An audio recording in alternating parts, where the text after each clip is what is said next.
7h16, Nikos Aliagas. C'est un philosophe que nous recevons aujourd'hui, ancien ministre de l'Éducation nationale, Luc Ferry. Il est votre invité, Audrey Crespomain. Bonjour Luc Ferry. Bonjour Audrey. Emmanuel Macron s'est arrêté quelques jours pour souffler. Pour vous, ce break présidentiel, c'est un coup de mou ou un coup de com'? Ça peut être les deux, hein. Peut-être qu'il est fatigué, mais c'est évidemment un coup de com'. Quand on avance le Conseil des ministres du mercredi au mardi, ce qui est extrêmement rare, moi j'ai jamais vu ça, c'est évidemment pour que toute la presse soit prévenue. Et donc c'est une manière de s'humaniser et montrer que c'est un être humain comme les autres. Mais enfin, quand on a 40 ans, je pense qu'on peut résister à l'Élysée. Parmi les sujets lourds qui ont peut-être fatigué le président, il y a l'école. Vous qui avez été ministre de l'Éducation nationale, est-ce que vous saviez que les directeurs d'établissement minimisaient les violences et ne soutenaient pas vraiment les professeurs victimes? Non, ça c'est complètement absurde. Les chefs d'établissement, mais c'est idiot. Les chefs d'établissement ne peuvent rien faire. Je vous explique pourquoi, ou très peu de choses. Je vous explique pourquoi. C'est pas parce que ce sont des lâches et qu'ils abandonnent leurs profs, ça n'a rien à voir. Ils ne peuvent rien faire pour une raison que les gens devraient enfin comprendre, c'est que l'école est obligatoire jusqu'à 16 ans. Et par conséquent, les élèves ont intégré l'idée qu'on ne peut rien faire contre eux. On peut strictement rien faire. Quand vous dites à un gamin qui braque un prof avec un pistolet, fut-il à billes, t'es viré 3 jours, il dit merci monsieur, mais vous pourriez pas m'en mettre 15 parce que ça m'arrangerait. Donc pour lui, c'est pas une punition, c'est une bénédiction. Donc le problème, il est évidemment là, c'est que le proviseur, le principal, il ne peut strictement rien faire, sauf évidemment quand il y a un meurtre ou un viol.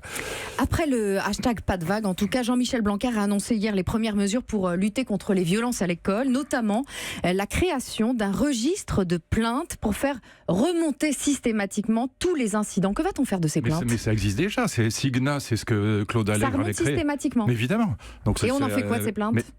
On fait ce qu'on peut, c'est-à-dire que dans l'état actuel des choses, pas grand-chose. Moi, ce que j'avais fait, donc je peux vous dire ce que j'avais fait, c'est ce que je conseille à mon ami Blanquer. J'avais fait 2 choses, parce que le problème, c'est pas de multiplier les sanctions qui ne servent absolument à rien, c'est d'éviter qu'on en arrive là. Et si vous voulez éviter qu'on en arrive là, le seul moyen, c'est de faire en sorte que nos enfants réussissent quelque chose.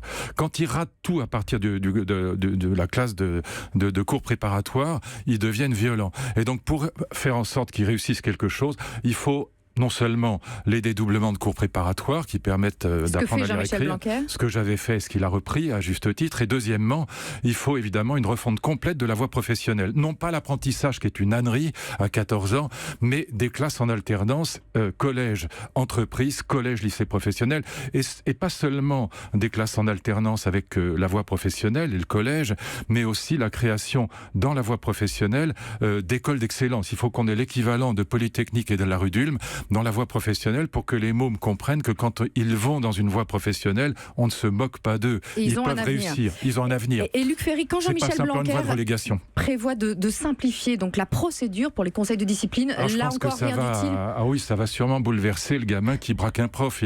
Le fait que le conseil de discipline soit avancé de 3 jours, ça va tout changer. Non, c'est une blague. Voilà. Donc qu'il le fasse, c'est très bien, mais ça changera strictement rien.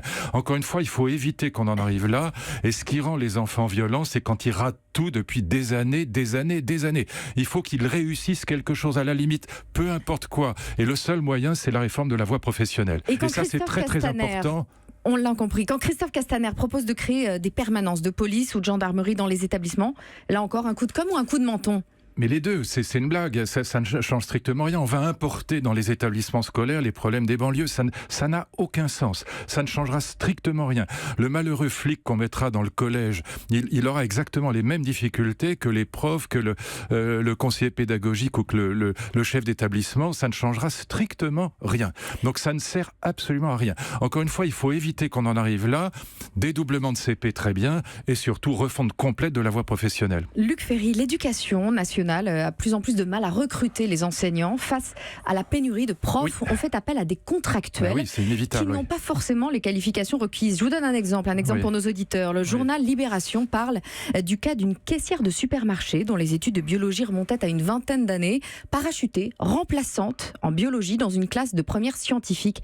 Est-ce qu'on se dirige vers un enseignement au rabais? Non, c'est pas du tout le problème. Le problème, c'est qu'on a un certain absentéisme et que, évidemment, alors là aussi, ça me fait fait rire. Contractuels qui n'ont pas les qualifications, c'est quand même problématique. Non, ils ont les qualifications. Non, ils ont les qualifications. Pas forcément. Elle a évidemment les qualifications. Elle a une licence ou une maîtrise de biologie, de sciences naturelles, de SVT, comme on dit maintenant. Donc elle a quand même les qualifications. Mais il faut savoir que dans la fonction publique aujourd'hui, on a 20% de contractuels.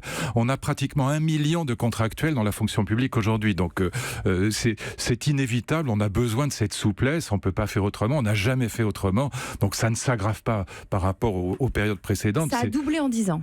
Dans l'éducation nationale. Ce sont les chiffres, c'est le CNESCO, étude du Conseil national d'évaluation des politiques scolaires. Non, c'est pas vrai. Non, ce sont des chiffres qui sont tout à fait faux. Mais en effet, on a besoin de contractuels. C'est évidemment pas l'idéal, mais on a aussi des titulaires qui sont remplaçants. Ceux qu'on appelle les TZR, donc les titulaires sur zone, donc de jeunes agrégés ou de jeunes certifiés, qui font le travail de remplacement. Donc tout ça n'est pas idéal, mais on ne peut évidemment pas faire autrement. Quand il y a des professeurs qui sont absents, il faut bien les remplacer. Et le meilleur moyen de les remplacer, c'est quand même de les remplacer avec des contractuels plutôt qu'avec des titulaires. Et c'est pour s'adapter aux besoins de remplacement, alors que 1800 postes vont encore être supprimés dans l'enseignement en 2019 ou aux besoins budgétaires, les contractuels coûtant moins cher que les titulaires. Évidemment que c'est le but de l'opération. Parce que la loi qui s'annonce sur la réforme de la fonction publique, c'est une loi qui va multiplier encore le nombre de contractuels, ce qui n'est pas une bonne chose. Encore une fois, on a besoin de contractuels pour la souplesse du système, on ne peut pas faire autrement, mais c'est évidemment pas l'idéal. L'idéal, ce serait quand même d'avoir... moi, je serais très favorable à ce qu'il y ait des CDI partout dans la fonction publique. Voilà. Et à la limite, qu'on aligne la fonction publique sur le privé, ça ne me gênerait pas, du moment que ce ne sont pas des CDD, mais des CDI. Bon, c'est un autre sujet qui est compliqué, mais enfin, ne croyez pas que cette dame, même si elle est caissière au supermarché, elle n'a pas fait d'études. Elle a évidemment fait des études. Et les contractuels sont davantage envoyés dans les quartiers défavorisés. En Ile-de-France, il y en a 3 fois plus dans les quartiers défavorisés que dans les quartiers aisés. 18% contre 5%. Donc Parce que les titulaires, au bout d'un certain temps, ils gagnent des points. Vous savez, c'est ce qu'on appelle le barème. Et donc, ils essayent de quitter les quartiers difficiles pour se retrouver dans les centres-villes. Là aussi, c'est inévitable. Donc, si vous avez la solution, je suis preneur. Mais là si vous voulez, c'est un peu de la démagogie. On ne peut pas faire autrement dans un système où il y a 840 000 profs et 13 millions d'élèves. On ne peut pas faire autrement que de fonctionner avec un certain volant de contractuel. Bon, c'est pas l'idéal, mais c'est impossible de faire autrement. Est-ce que ce recours contractuel, c'est pas en contradiction avec les déclarations d'Emmanuel Macron qui affirme que l'école est pour lui une priorité? Non, les contractuels sont pas forcément mauvais. Le maître auxiliaire n'est pas forcément nul, c'est pas vrai.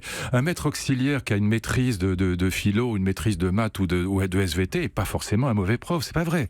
Donc il est évidemment, il a forcément en moyenne un moins bon niveau de connaissance qu'un agrégé, mais c'est pas forcément un prof nul, c'est pas vrai. Luc Ferry, Emmanuel Macron alerte contre un retour aux années 30. Le président se dit frappé par l'époque actuelle et sa ressemblance avec l'entre-deux-guerres. Il appelle à résister en vue des européennes.